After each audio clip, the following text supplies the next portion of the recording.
Alright, so today's project we got here, this is an Athearn C44-9W. At least I think it is, because I bought it on eBay and it said 4 parts or repair.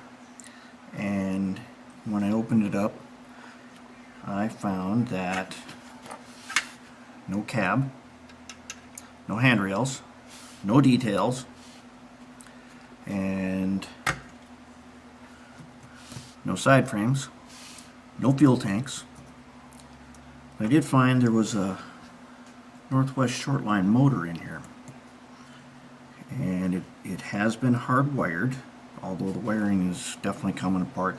And it cost next to nothing, so I don't care that it's missing all these parts. I knew it was for parts of repair. So the trick is, can we repair it? And can we get it working again? And when I set it on the track, it was dead. But let's take from the workbench here, and we're just going to, this motor was held in here by, I don't know if you can see what this is. This is some kind of a sticky foam. That's not something that I use, but someone made a little sticky foam pad, which probably held it in here pretty decent. And they also put some of this very rubbery, I don't remember what this is called. This is a really rubbery kind of glue stuff. We're going to get rid of that. And as usual, we're going to use goop. Shoe goo. Shoe goo is my favorite stuff to mount motors with. So we're going to do that. But let's find out if we can. Does this motor work? Now, being a Northwest Shortline motor, does not have tabs on it if you can look real close. It's got some little mounting screws, and there's wire soldered to them. So to test this, we are going to take our leads from our, I'm going to use a Tech 2 Locomotion 1500. That's one of the 2 power supplies I have on this bench right now. And I'm going to hook on one here. And I'm going to hook on, let's see what this looks like, a lead that was probably from the bottom. We'll find out. If it doesn't work, it doesn't work. But let's see if we got some power here. And nope, that's a short. So that was not it. Alright. So which one is which here? Let's see if we can do it this way. Give it a little juice. And we got here nothing. Oh, there we go. Alright. Motor's live. And just by feeling it, let me turn up the power a little bit. Go to about 80%. I can feel it in my hand. Motor feels pretty good. Sounds pretty decent.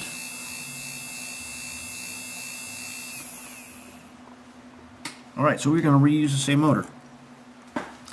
I've never been a really big fan of these Northwest Shortline motors, but some people really like them a lot, so we're going to try to get this one stabilized in here, and we'll get it put together. Now, we don't have a lot to take apart because we didn't get a lot of parts with this. What we're going to have to do is we got to strip this thing down, because we don't know what's inside the trucks here.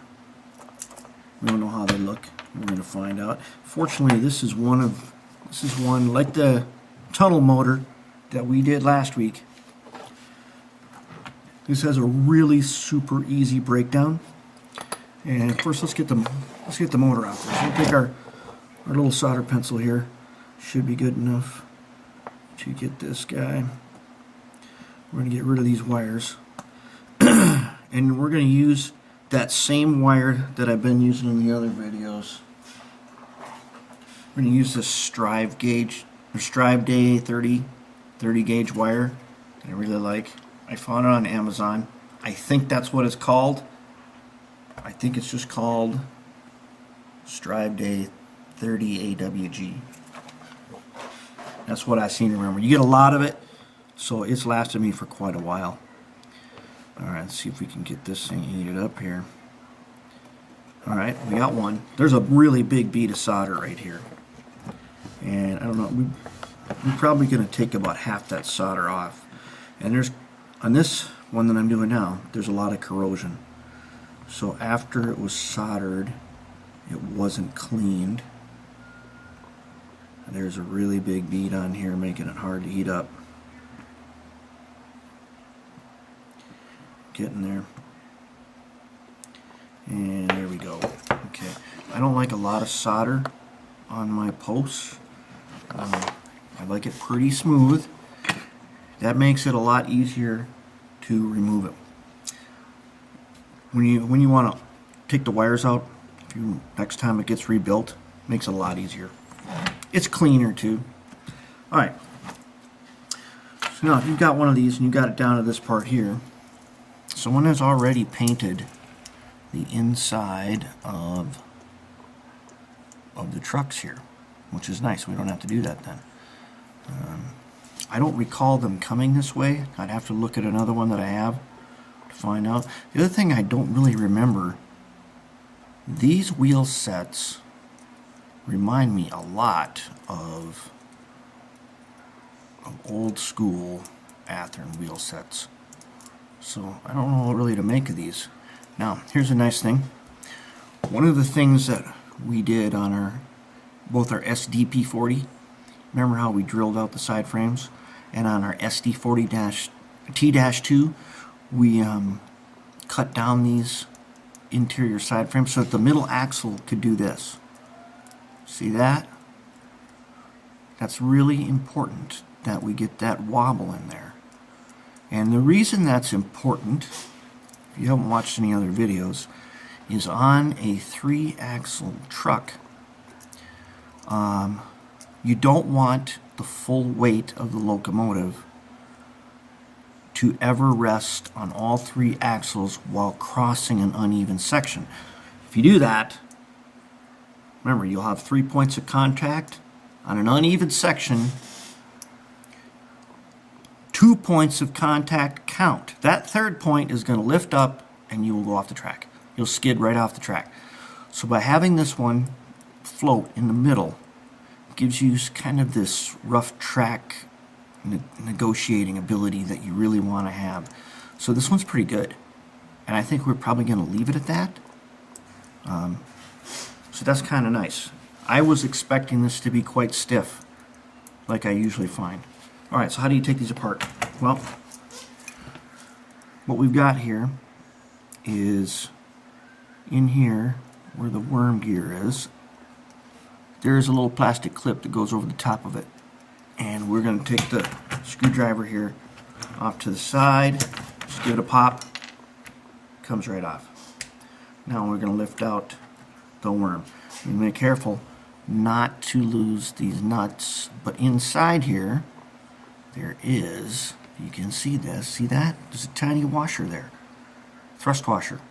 If you remember our other videos, we are going to use a little Marvel oil, just a tiny pinhead's worth on those thrust washers. And that makes a lot of difference. Alright, I already moved this. Here are the drive shafts, and one of them was kind of broken. It's missing. See, it only has one head on it, one pin. Oh, actually, both of them are like that. Now, I'm not sure if they come like that or if they're just broken. It looks to me like there was a second piece on there that they broke off. Let's check the motor. The motor is the same way, so maybe that is the way they go.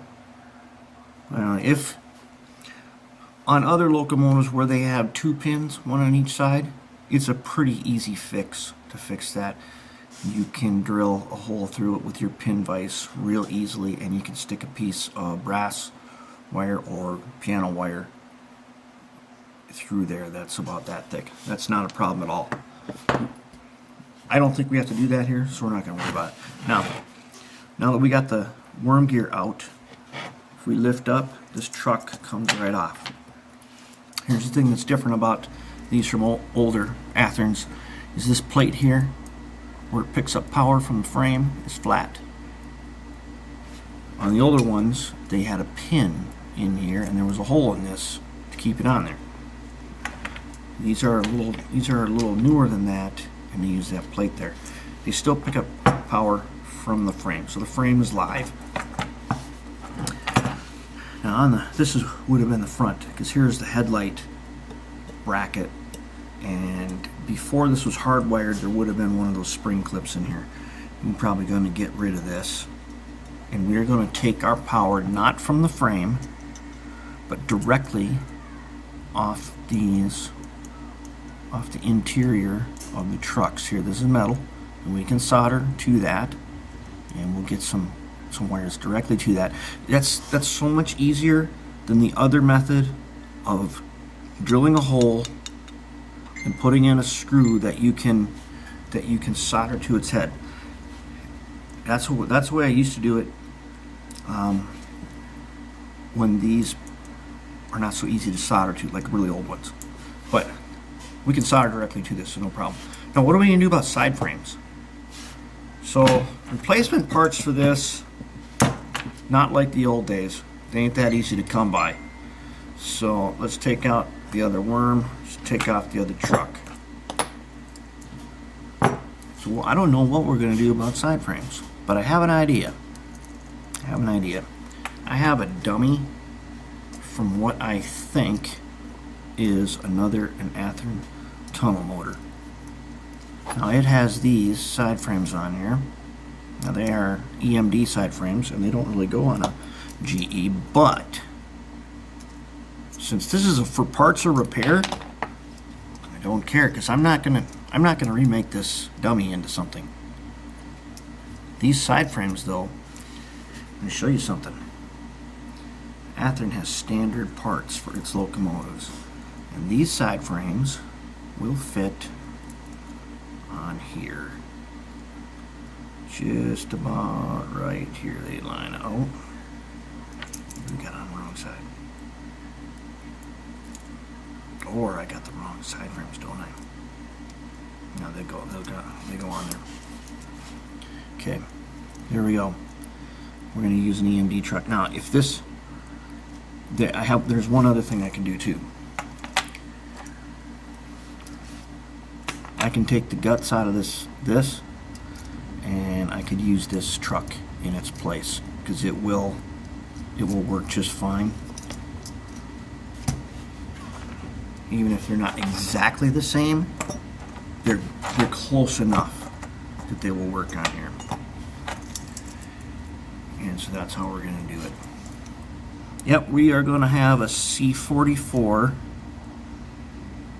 with these EMD side frames on. Now, it's for a cab. I was going to get crazy and do something, but I happen to have a whole box full of these Atlas M cabs, and I think we can just make this work just like that. And we'll keep people guessing as to what it is when it's done. We won't know what it is. Once we got it all together again, we'll make up a name for it later. Alright, so we got the frame here. We're going to get rid of this. I'm going to get rid of this. And we're going to break these guys down. Alright, break these down. Break these trucks down. Here's the thing. There's a clip here. There's a clip here. And there's another one on the bottom. If you take your screwdriver and you pry from the ends, you will break it. So don't do that. What we need, we're going to get a tiny screwdriver like this, and we want to get in from the side underneath the wheel, and we want to push it from its bottom. See that? I already pushed it from behind the wheel on the side, and it came right up. I'm going to push it from this side. They'll come right up, and you won't break it then. See, there it goes. It came right off. Come in underneath, behind the wheel. One easy lift, and now you don't have to, now your clips will not be broken. I can't tell you how many times I have broken those things over the years, and they really are replaceable. You got to find some new ones, and that usually means salvaging somewhere else. Now, how do you get this bottom one off without prying it? So I'm going to go down from the top I'll go down from the top, behind the wheel. There's a cutout here on the bottom where I can see that's where I need to hit with my screwdriver, just like that, and it came right up. See how easy that was? Let's try it on this side. Alright. Come down from the top, behind the wheel, and there. I didn't have to touch it, and it already came up. Do it on the other side. It's already coming out. See, and then it just snaps up so easy. Oh, this one actually has a... Is it broken? It is broken. Somebody's already broken this one. That's okay. They broke it in half in the middle, so we're not going to worry about that. We just got to remember which way they go on again. So we go down from the top, behind the wheel, give it a little push, and there it is. I think that is, I'm pretty sure that is broken. Snapped right in half somewhere. But it's right in the middle, so it doesn't matter for this. Alright, so here's our gears. Whoops, there they go. Here's our gears on the inside. Alright, if this is your first time, just take a picture of these, but I'm going to tell you a secret. The small gears are all the same size, so you're not going to screw it up. The big gear, called the idler, right there, goes under the worm.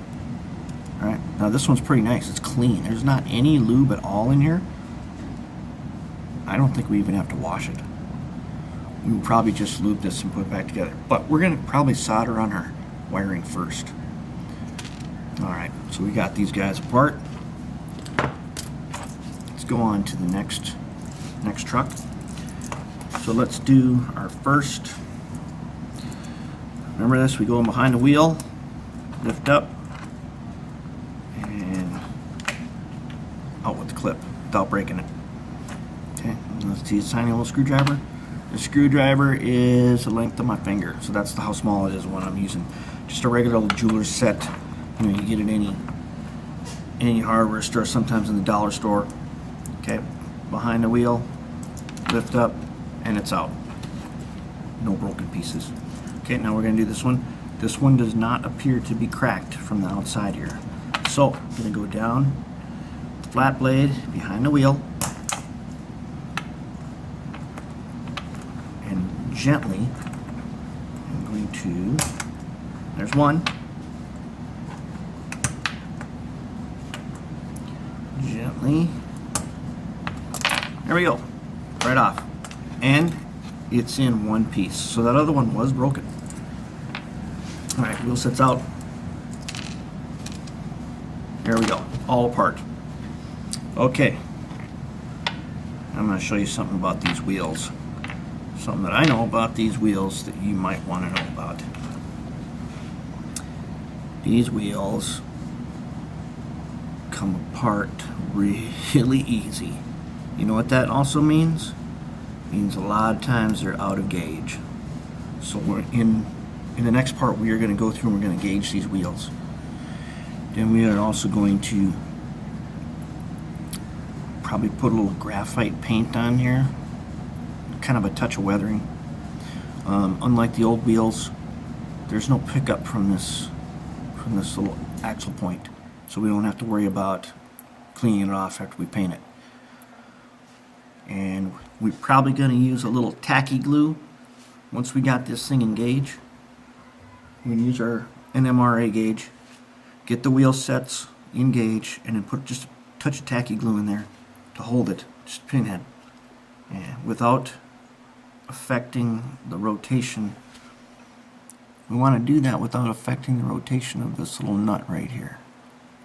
And believe it or not, it's not that hard. Alright, so now we got all of our pieces apart.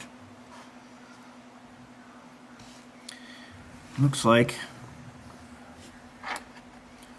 this motor is going to need some cleaning up. So I'm going to get this thing apart and I'm going to clean it up. Then I'm going to come back and I'll show you exactly how I did it. But that is it right there. We are disassembled down to the frame. Now, we don't have fuel tank. So what are we going to do? Let's take a look at something. here is this old dummy. I think this is a tunnel motor, or an SD40-2. The fuel tank is part of the frame.